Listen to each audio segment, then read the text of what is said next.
Hi, everybody. Thank you for joining us for our second landmark lecture of the season.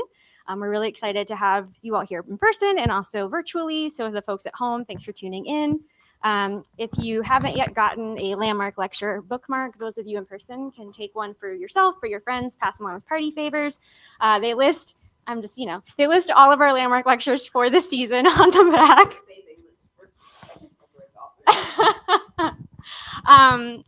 You're all missing at home the fun of the peanut gallery here.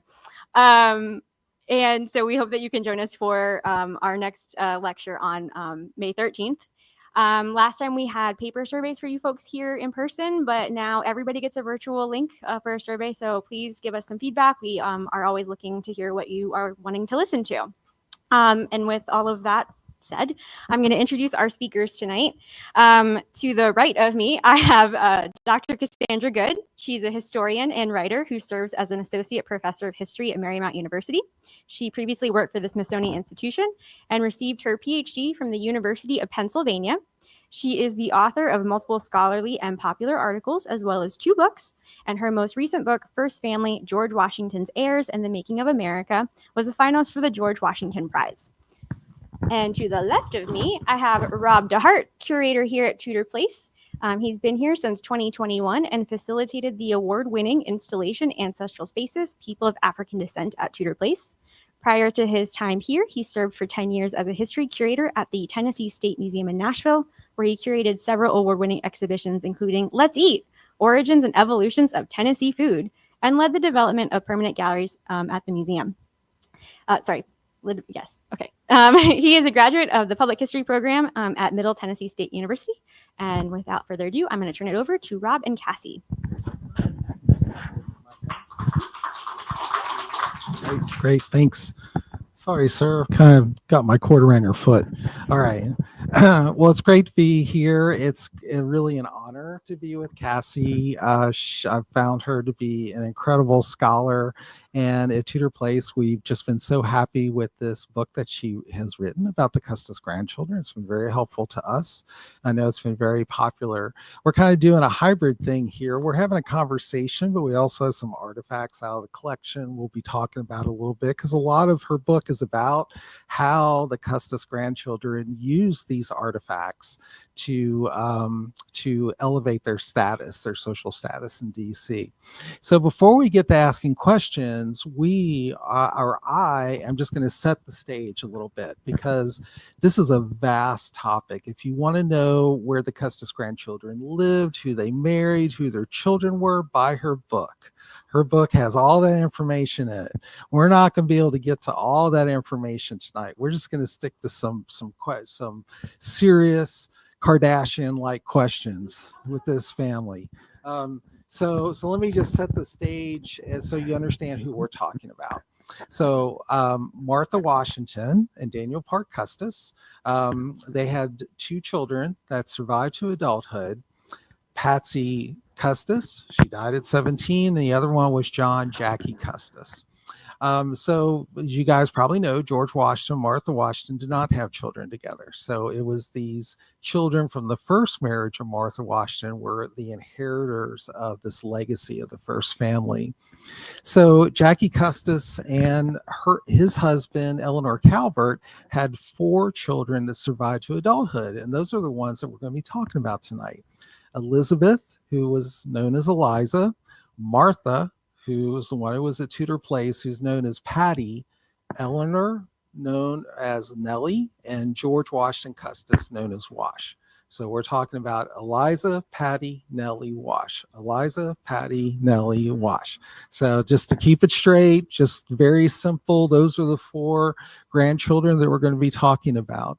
And I think a good place to start is to think about what happened when Jackie Custis died. So their father died, and the grandchildren actually end up getting split up. They don't stay together. So let's start there and talk a little bit about that. Yeah, and I just want to make sure everybody in the back can hear me okay. I apologize. Okay, good. I'm taking care of some family, so just have to be a little cautious. But I am delighted to be here and to get to talk with Rob, who I've gotten to work with some over the past few years. years. And that has been great. And although even before Rob was here, I was working with some of the staff at Tudor Place, looking at the objects and documents here. Okay, so what happens when Jackie dies? Jackie goes down to Yorktown to volunteer and help the army while George Washington is there in 1781. His son, his youngest child, Wash, is 6 months old. Jackie gets down there. Before he can see any action, he gets camp fever and he dies. So he's leaving behind these 4 children and a widow who is in her 20s, I think fairly even mid-20s at this point. Now, today we would say, okay, what supports need to be there to help this woman as a single mother take care of 4 children? Back then, the solution was have another relative take a couple of the children off her hands. Now, I also say in the book, like, we have to keep in mind, it's not like she's doing this alone. She has a lot of enslaved people that are clearly helping with the children. So it's not just a practical thing here. It's also that Martha Washington has lost, she had 2 other children that died as very young children. She's now lost the last of the 4 children that she bore with her first husband. She loved children. So for her to take in the 2 youngest, Nellie and Wash, made some sense. And part of this, we know that at least with Nellie, that Eleanor Calvert Custis had some issues with nursing.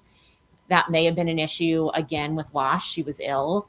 So that may be why the younger ones go there. But what this means is that the siblings are split up when they're pretty young, but they see each other all the time.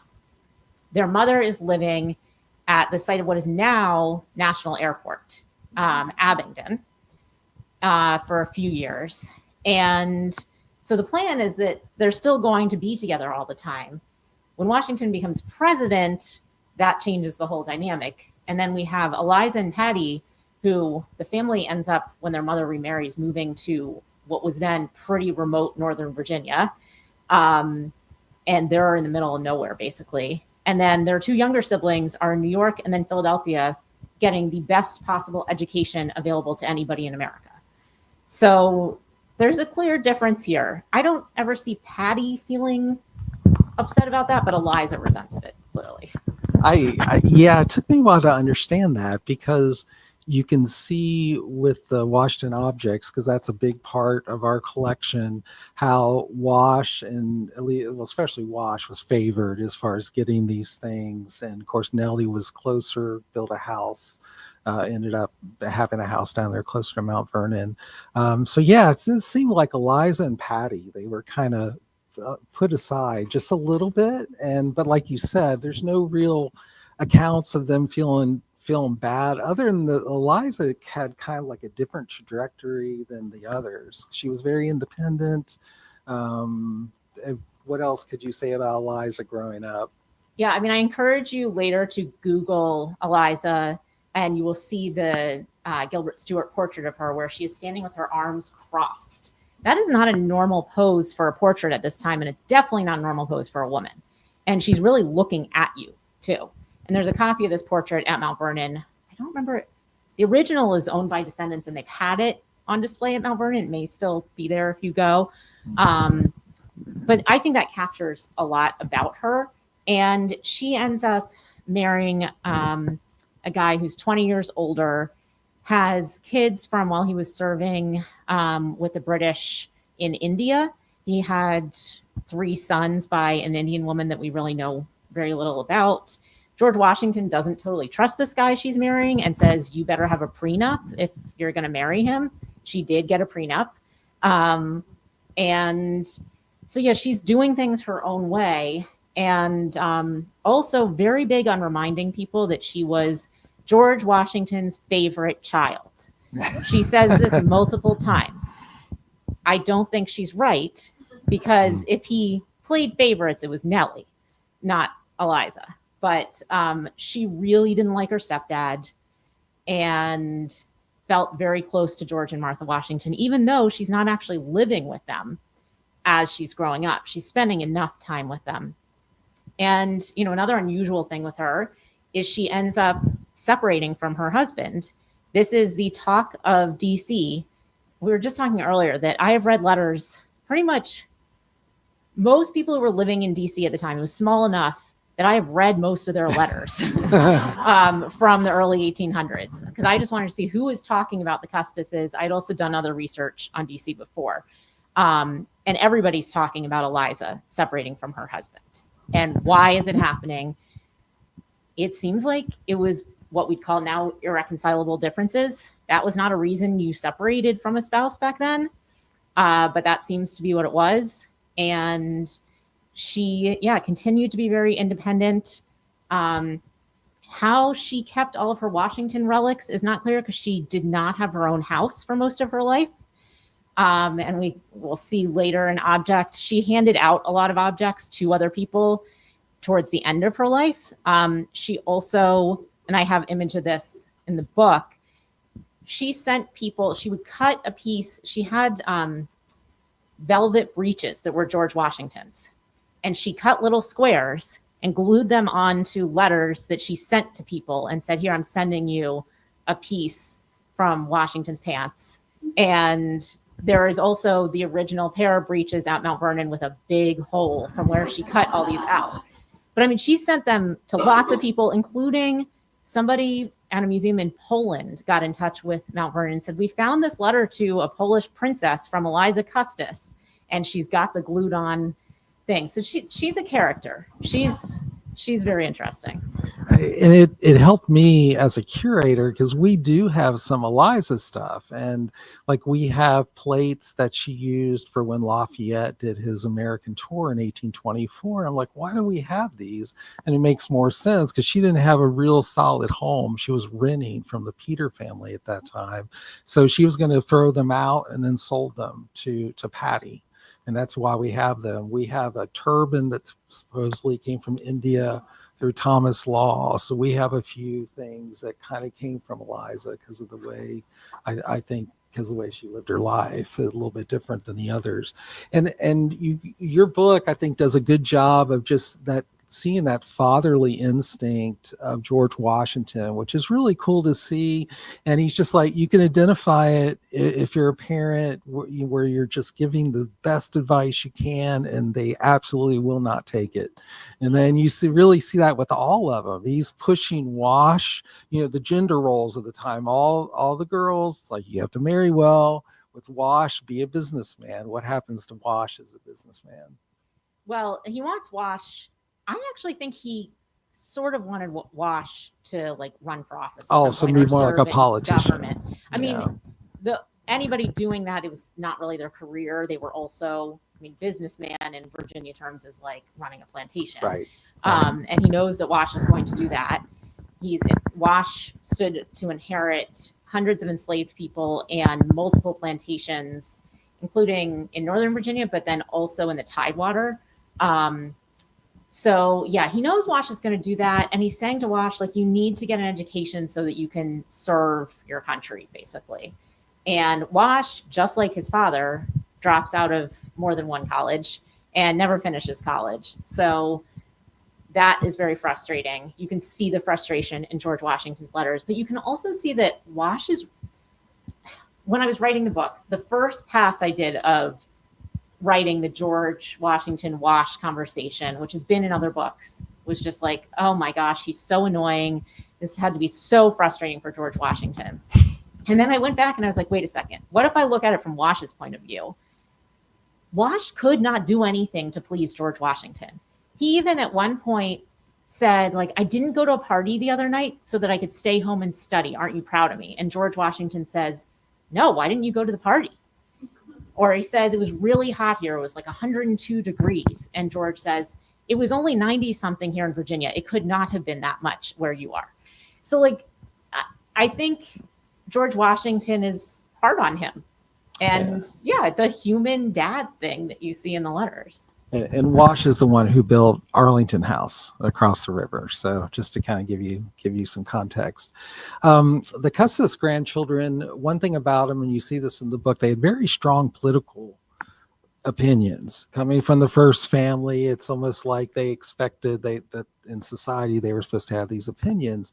Only one of the four could actually vote. So I guess my question when reading it was, did anybody really care about their political opinions? Yeah, so I mean, they're in an interesting political situation because even Wash cannot vote for members of Congress or the president because he lived in Arlington, which was part of DC. And DC back then didn't get to vote for president and still does not have congressional representation. He actually tried to make an argument in court that because he owned land in Fairfax, he should be able to vote there. And it's like, that's not how our voting works in America. But, you know, he at least had, you know, points in his life when he could vote. He gets to vote for president for the first time in 1848 after Arlington returns to Virginia, and it makes national news that George Washington's adopted son is voting for president for the first time, and he supports Zachary Taylor. So people do seem to care. It's making the newspapers.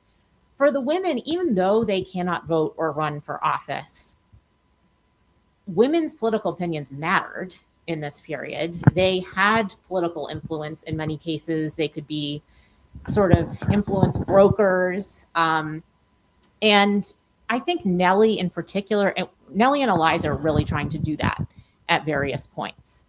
Patty doesn't seem to be as engaged, but we don't have as many letters from her, so it's hard to know. But it does seem like once the Federalist Party fades away after the War of 1812, Patty is just like, well, if there aren't Federalists, I'm not really interested in politics anymore. That's the impression I get.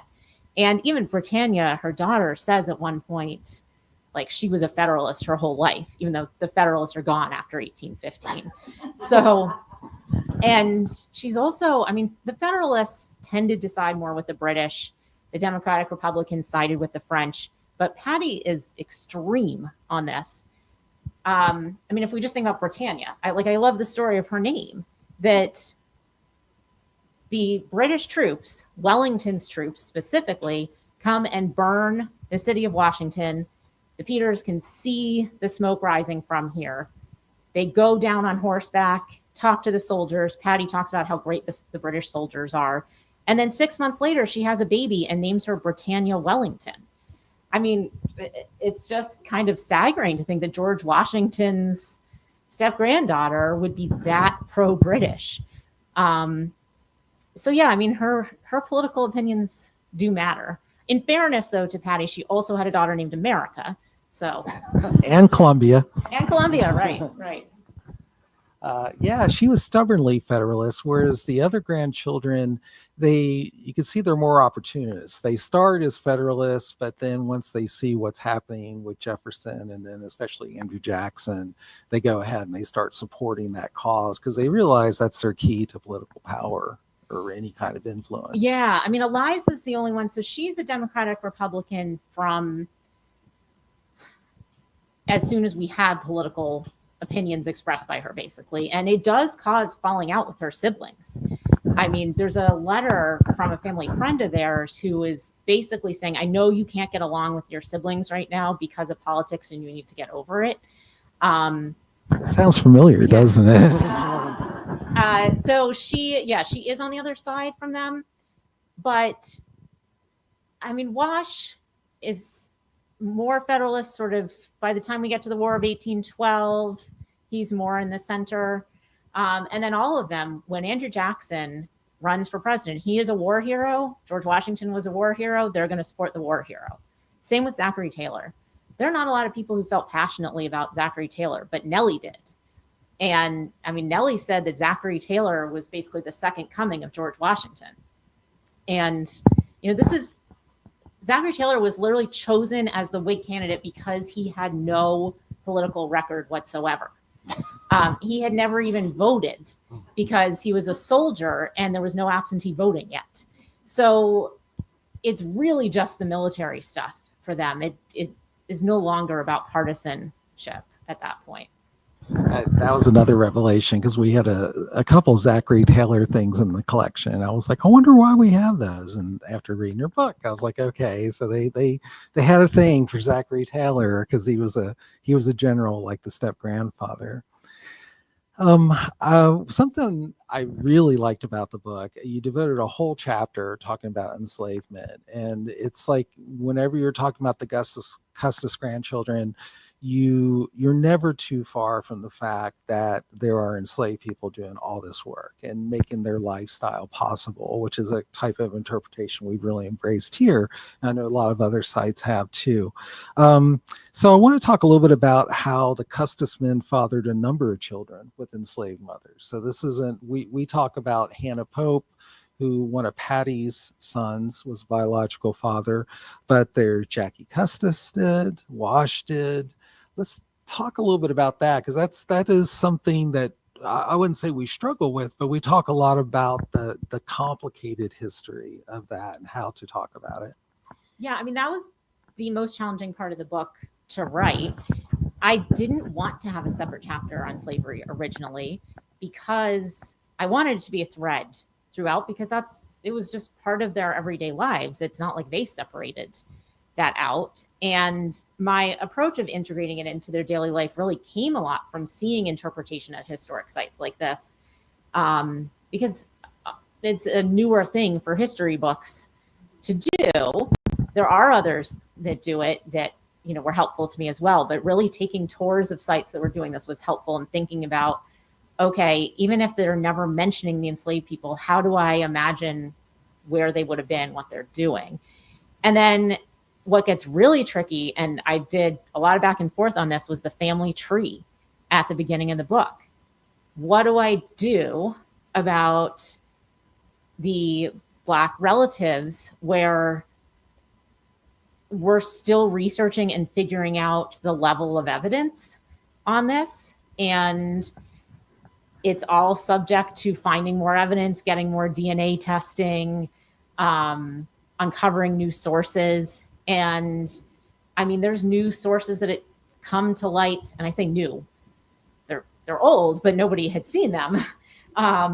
There's updates. We were just talking about this. Like, I need to start penciling in my book new information that sort of changes a couple of things that we have in there. But yeah, how do you show this on a family tree? How do you show some uncertainty in a family tree? How do you show a relationship between one of the Custis men and an enslaved woman, and then a child? I didn't want it to look like a normal family tree, because it's not a consensual relationship, can't be. It's not a legal relationship, so it has to look different. So that was, if you look afterwards, you can see there's all sorts of ways I indicated this on the family tree. And, I talk about the 4 Custis siblings, but there's pretty good evidence that this man, William Costin, was a 5th sibling, fathered by Jackie Custis and an enslaved woman who, this is also hard for the records, went by Anne or Nancy, and at various points her last name was Costin, and then it was Holmes. And it appears, so this man, William Costin, there's multiple 19th century sources that say he was Jackie Custis's son. And we were talking before, I just found another 19th century source talking about the fact that these families are related, actually referring to his daughter. So this was like 1875. Somebody's saying this woman is descended from the Custises. So I think a lot of people knew at the time, even though it's harder for us to know. And then, right, so we have the relationship here at Tudor Place with Hannah Pope. And then with George Washington Parke Custis, our best clue to the fact that he fathered children by enslaved women is that he freed a small number of women and children. And you could say he's doing that to be nice, but the fact that it's all like one woman and her children multiple times, and then one of these cases, he gave one of those women 17 acres of land. I mean, it certainly suggests that there's a family relationship here. And that wouldn't have been uncommon at the time, right? In some ways, it shouldn't really surprise us. But figuring out how to tell those stories, I wanted to be so careful about being transparent about how much evidence we have, what we still don't know. And I think I have something at the beginning of the family tree, like this is subject to change. And that's part of what's exciting about doing this kind of history right now, is that we are learning new things, and it's going to change how we tell the story. It's I've been in the museum field for a little over 20 years, and what I've seen with changes. I mean, I remember early in my career trying to do this interpretation and often getting roadblocks from boards and stakeholders, and I don't get that at all anymore, especially here. But it's I think you're right. I think it was something everybody knew. They didn't write about it a lot, right? And especially the poor women. Well, both poor women, right? The ones that are being exploited, but also the wives that have to tolerate it. You know, they can't say anything about it. They just have to tolerate it. It's just part of life. That's like the Sopranos with all their mistresses. You know, it's just you have to accept it if you're going to marry a wealthy planner who's got a bunch of enslaved people. Well, and it's possible in the case of Wash Custis, his wife Molly supported the colonization movement, which was a movement to send Black people from America to Africa, specifically to a new colony they were setting up, Liberia. And Molly supported that. His wife Molly supported that before Wash even did. And there's part of me that wonders, like, is this partially because, and she does want Wash to emancipate all of his enslaved people. That seems she does not like slavery. Not all the colonization people were against slavery. She, I think, mostly was. And I do wonder how much of that is because she's watching her husband have children by enslaved women. And in fact, she gives birth to 4 children and only 1 survives.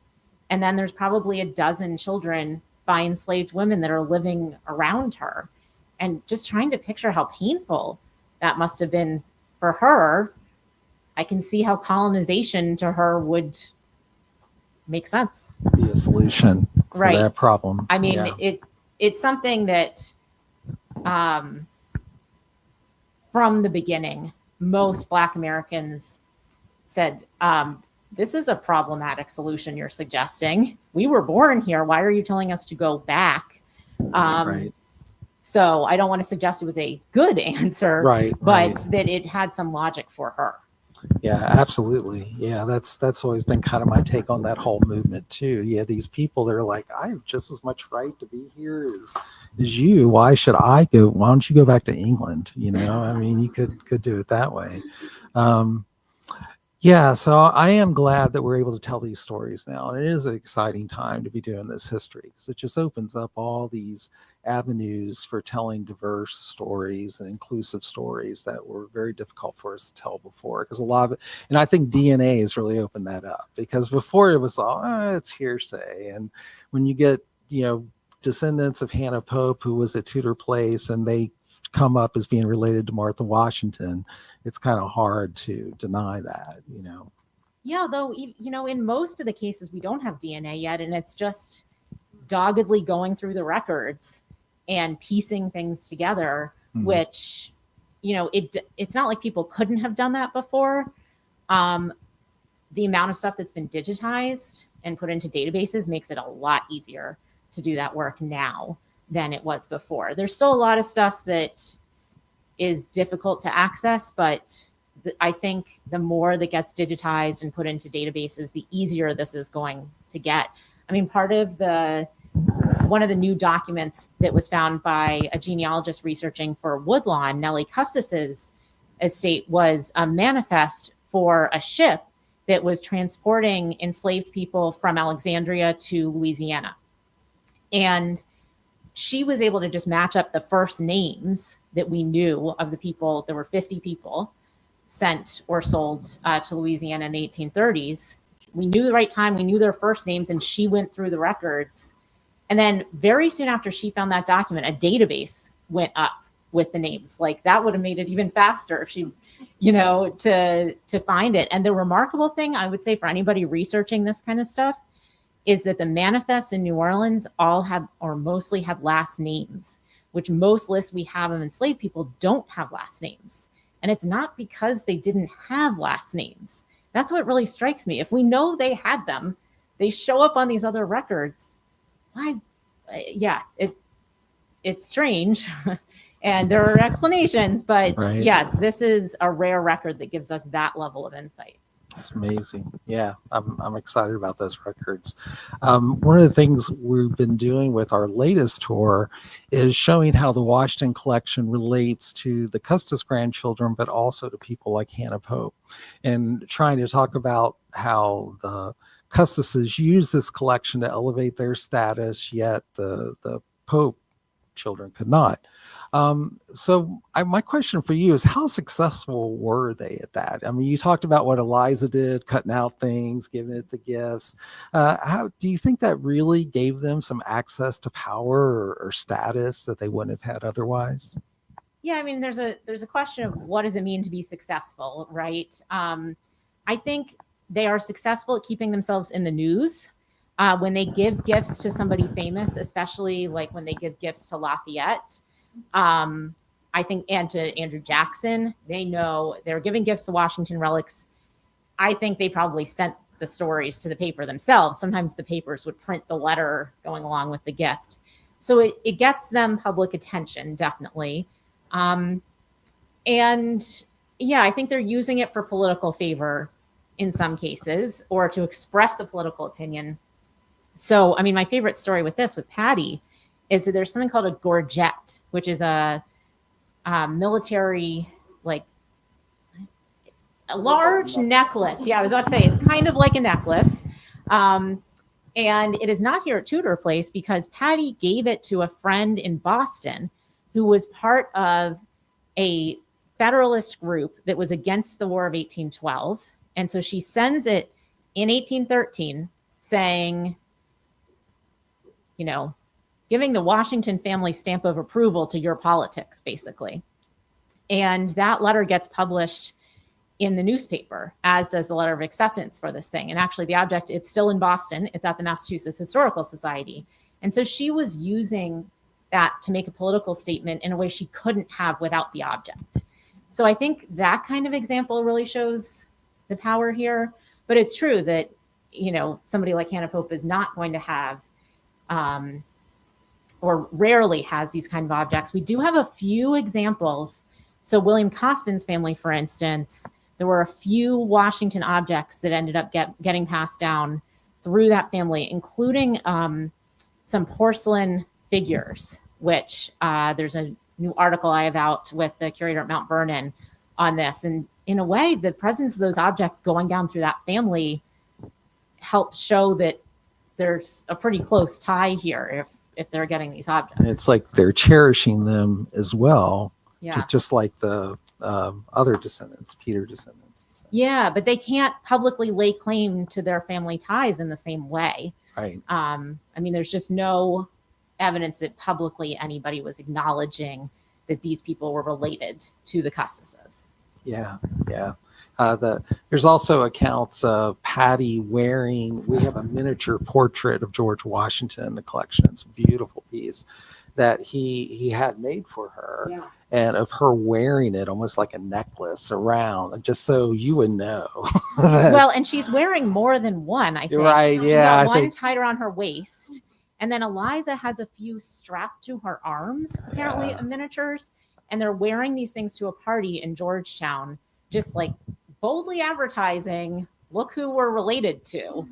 If you didn't know already, you know, we're tied to George and Martha Washington. So there's only, as far as I know, only one photograph that exists of Martha Custis because she died in 1854.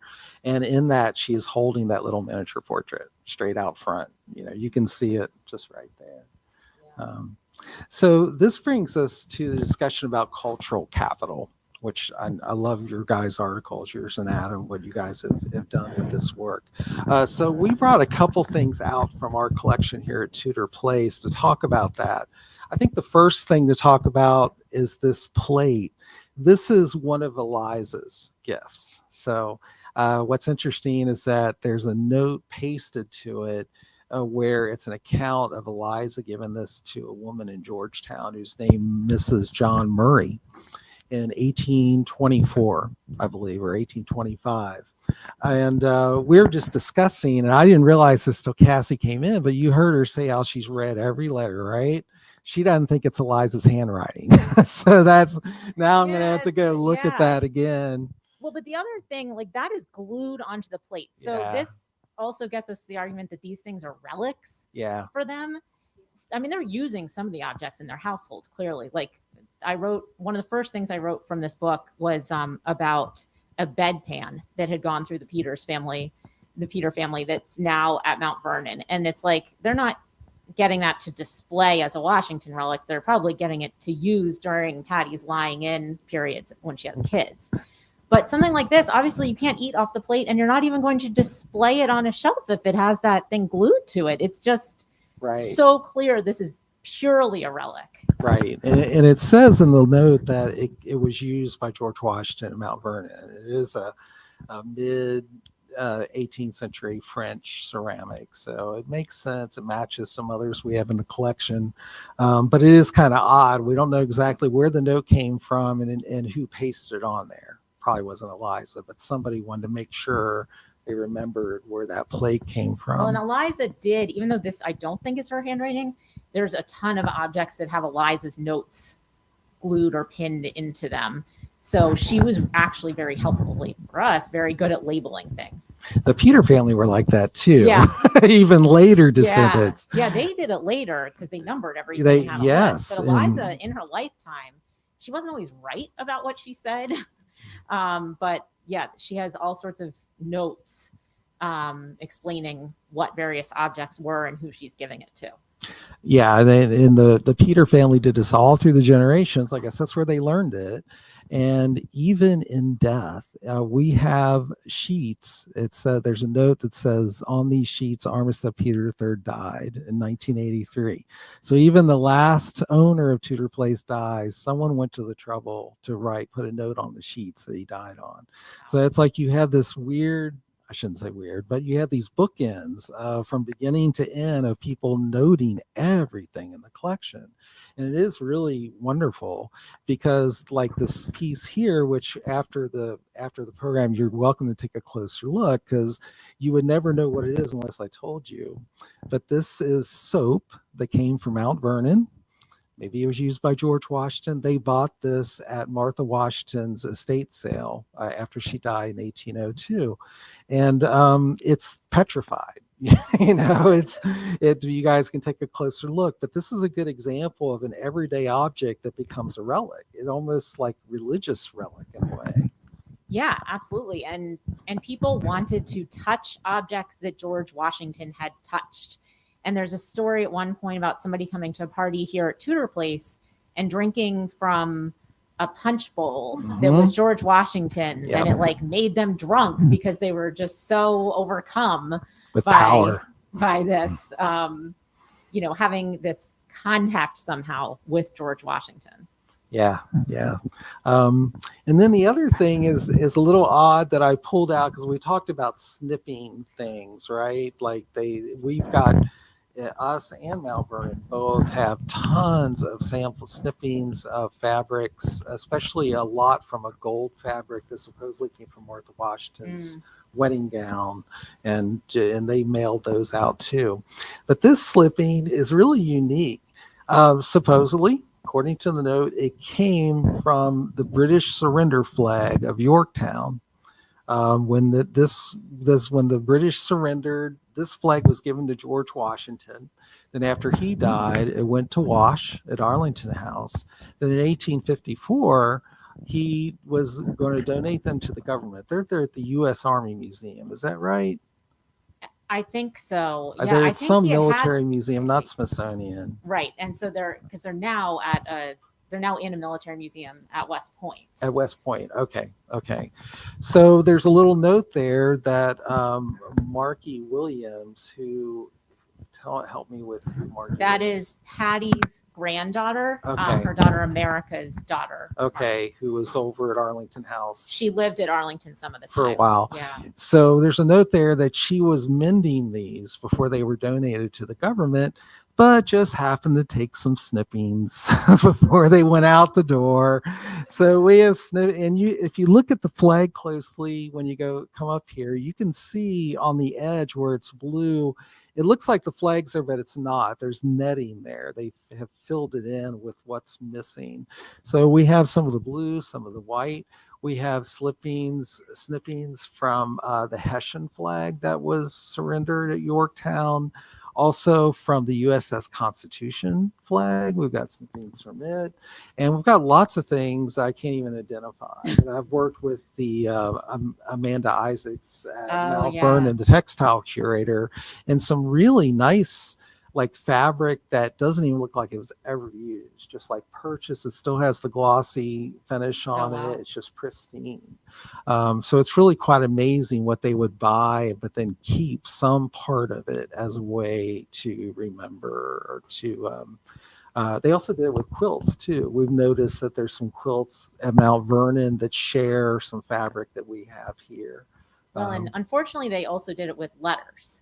Really? Well, so when most of the times that Eliza is sending a piece of velvet breeches, she also has a word cut out from a letter by George Washington to her, presumably, but it's definitely his handwriting. And, the people, his nephew who inherited his papers was also cutting the papers up. It was not considered, cutting this stuff up made sense to them. Because again, if this is a relic and you're somehow touching the past and George Washington threw it, it doesn't matter if it's intact.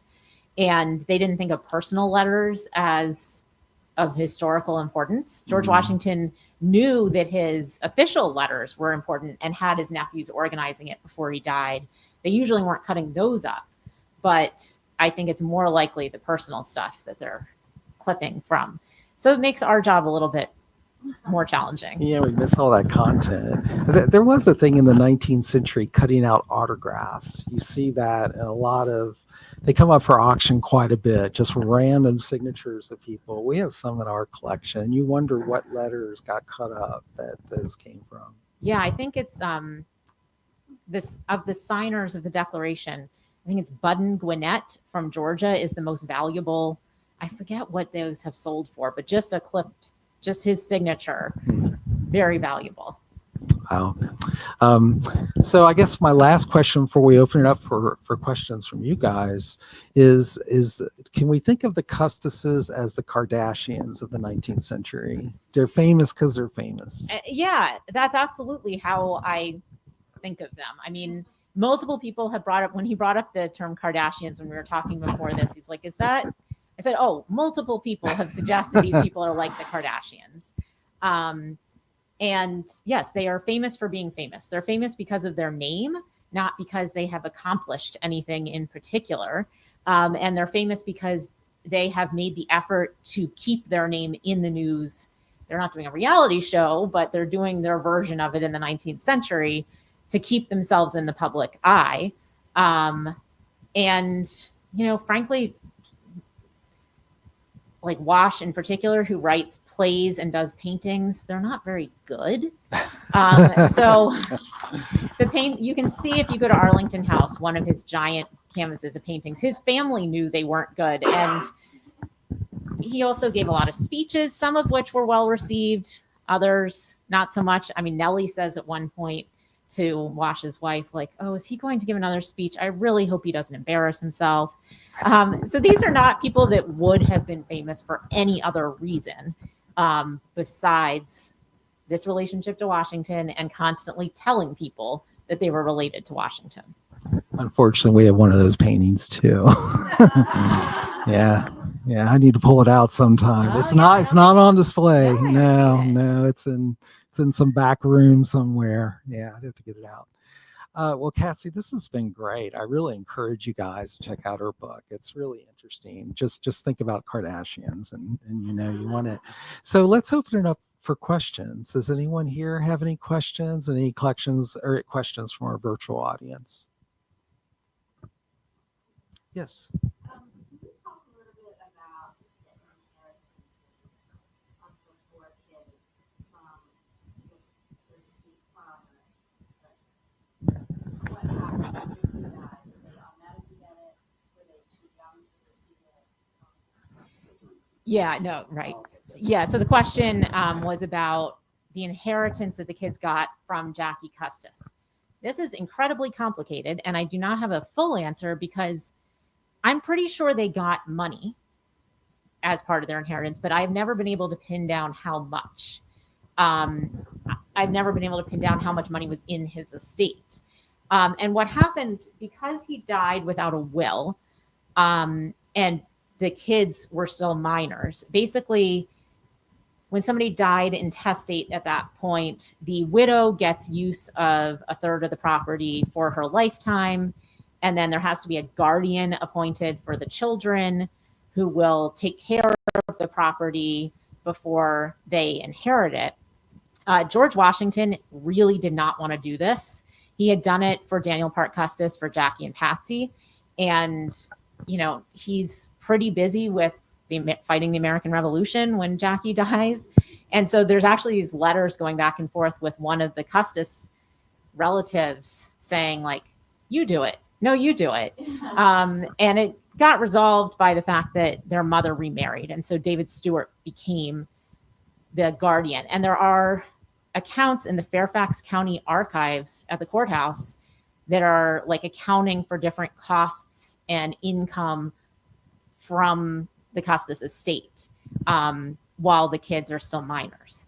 So then they inherit when they are adults.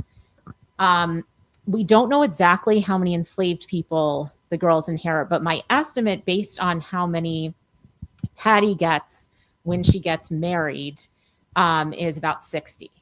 And then they're getting another 40 after Martha dies. So each of the girls probably inherit 100 enslaved people from the Custis estate. Then there are even more than that that Wash inherits. So pretty large amount of people. And at that point, that is a big source of wealth for them. They are not rich in terms of having cash, though. Like Wash is never successful financially.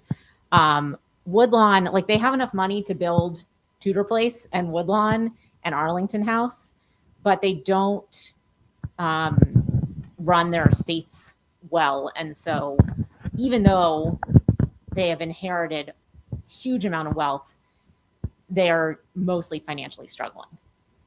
So hopefully that answers it because it's complicated. At Tudor Place, it was Thomas Peters' father left, and I don't think he left as much debt as some of his children did. So Thomas Peters spent a lot of time just paying off debts for family members that were deceased. Almost all the enslaved people they got from the Custis estate, they sold. So there wasn't even, it's not like they even really came here physically. You know, I think probably on paper, they were sold off. So yeah, I'd say it's the same here. I don't think they were super uber financially successful, but enough to like have this and look like it. But yeah, exactly. Cash poor, I guess. I mean, Wash says at one point he thinks he made more money off of one of the plays that he wrote and had produced than he was making off of the plantation. Yeah. So, yeah, that's not good. Yeah. Yes. In any of your research, did you determine who might have determined which enslaved individuals went to which child? Yeah. So Because they split up yeah. families and there was. So we don't know who's making the decision about the people from the Custis estate that are down in the Tidewater. So when Patty gets married, who's deciding which people? I don't know. We have lists, and these are digitized, and you can find them on Mount Vernon's website. I mean, their website has so many good resources.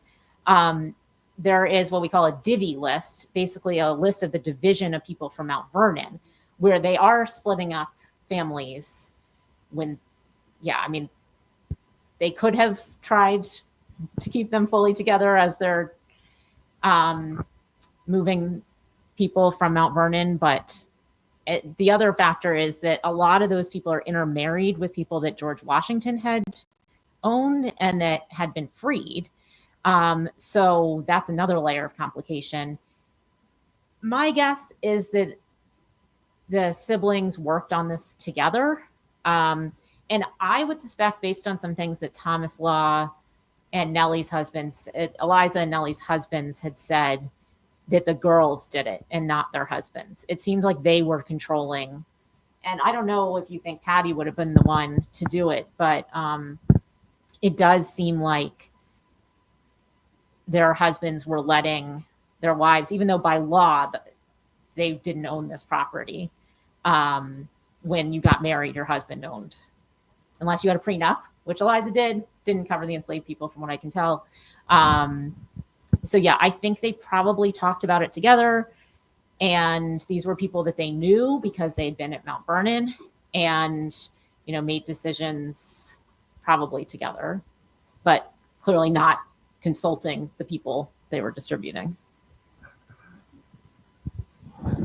Yes. So it's kind of a multi-part question, but maybe I've done research on this. So one is, so I guess since Volunteer House book in 2010 came out, up until now, I know that talks a lot about some of the financial struggles that Washington sort of expressed a lot in his later life, and trying to express that to his first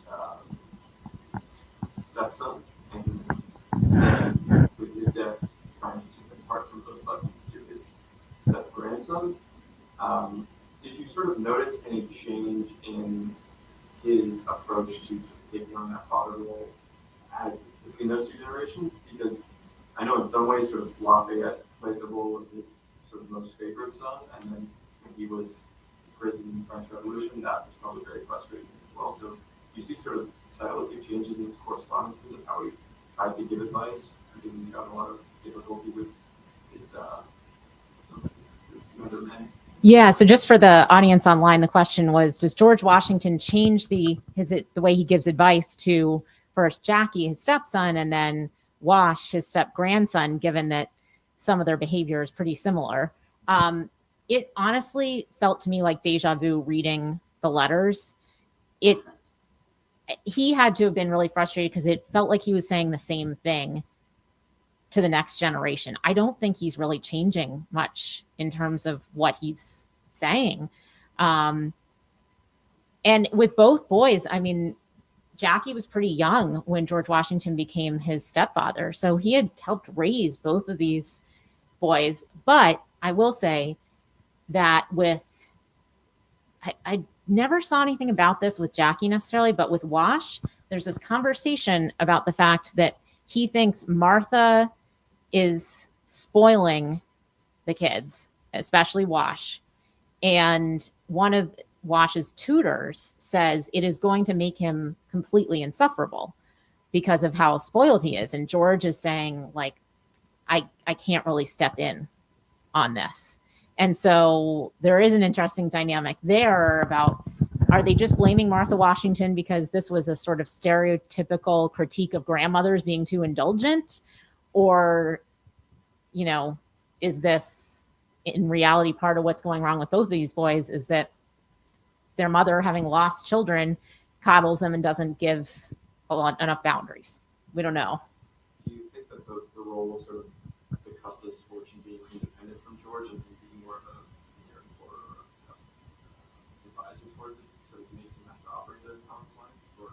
Oh, so yeah, that's interesting. So the question was, is the fact that the boys are going to inherit money from the Custis estate and not from George, is that influencing the parenting? I do think that he saw himself clearly as the stepfather, Right.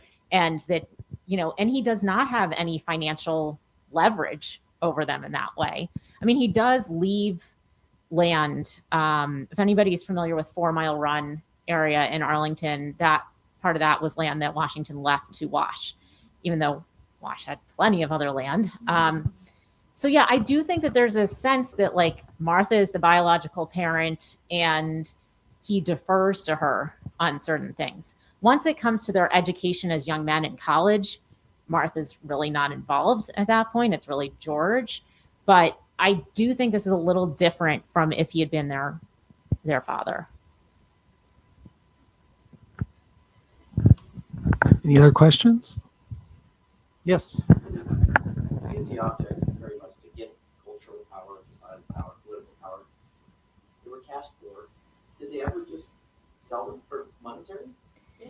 So this is an interesting question. It was, if they're using these objects as a source of power and they didn't have that and they were cash poor, why not sell the objects? So the objects in the 19th century, especially the first half of the 19th century, have a really important symbolic value, but they don't really have a cash value yet. So there's not exactly a market yet for this kind of thing. So I don't think they could have sold this stuff even if they wanted to, for the most part. What does happen, though, is that Nellie's grandchildren sell most of their Washington stuff to the federal government, to it's at the Smithsonian now. And that's in the 1880s. So they get, a special congressional appropriation to buy this stuff. But the Peters obviously hold on to a lot of this for a very long. I don't know if were they ever selling stuff. Well, Early on. yeah, we've done not early on.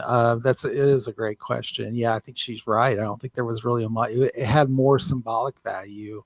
They got more out of it sending a lock of hair to Andrew Jackson, than they did trying to sell it. But in 1911, when Britannia died, who was Patty's daughter, everything got split up between 5 grandchildren. So we have a lot of the stuff that went to 1 or 2 grandchildren, and the other things got spread out. We have found some documentation where they were trying to sell things to the Smithsonian for outrageous prices. I mean, to where the Smithsonian wasn't touching it, and that's why some of it's still here. They definitely, there was some little greed kind of got in there. They were thinking, I've got George Washington's camp stool. I think, how much is that worth? So that did come later. Well, I mean, the other thing, the Smithsonian, when it started, was a science institution.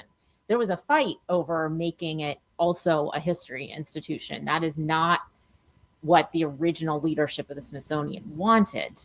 And so that was kind of a point of tension. So I'm not surprised that they were like, no, we don't really want this. Yeah. Yes.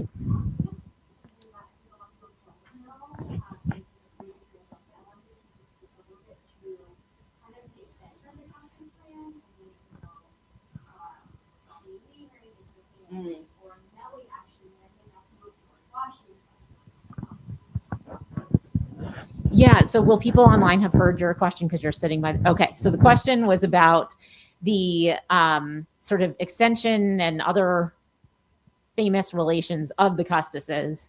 And so part of this, Nellie marries a man named Lawrence Lewis, who was a son of George Washington's sister Betty, who had Kenmore in Fredericksburg.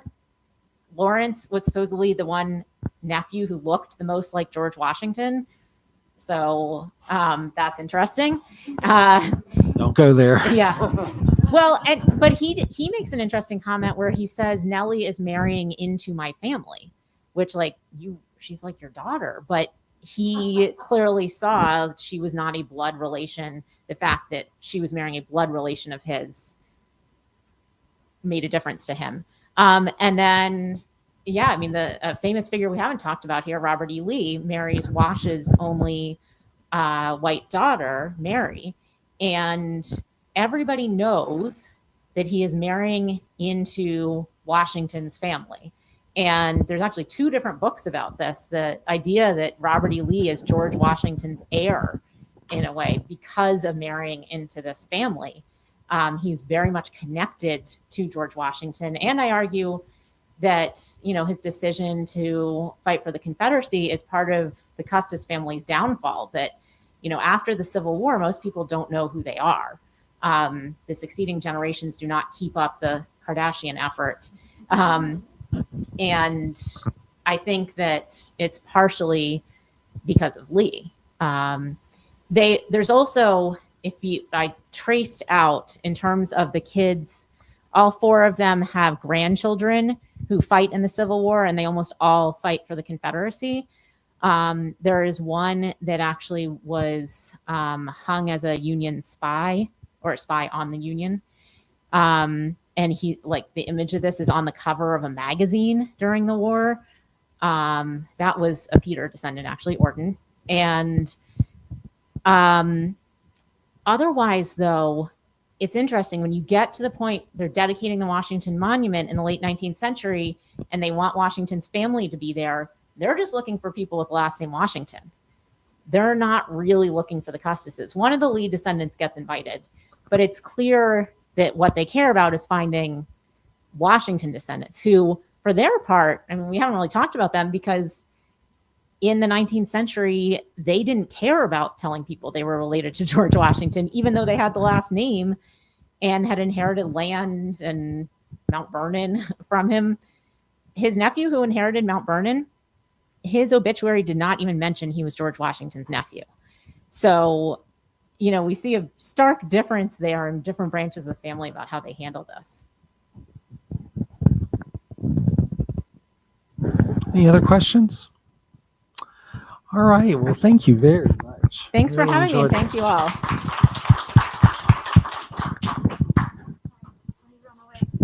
Thank you for attending tonight's lecture. We hope to see you next month as well. Our lectures are free to the public, and so bring your friends. And thank you all so much again. So have a great night.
She did.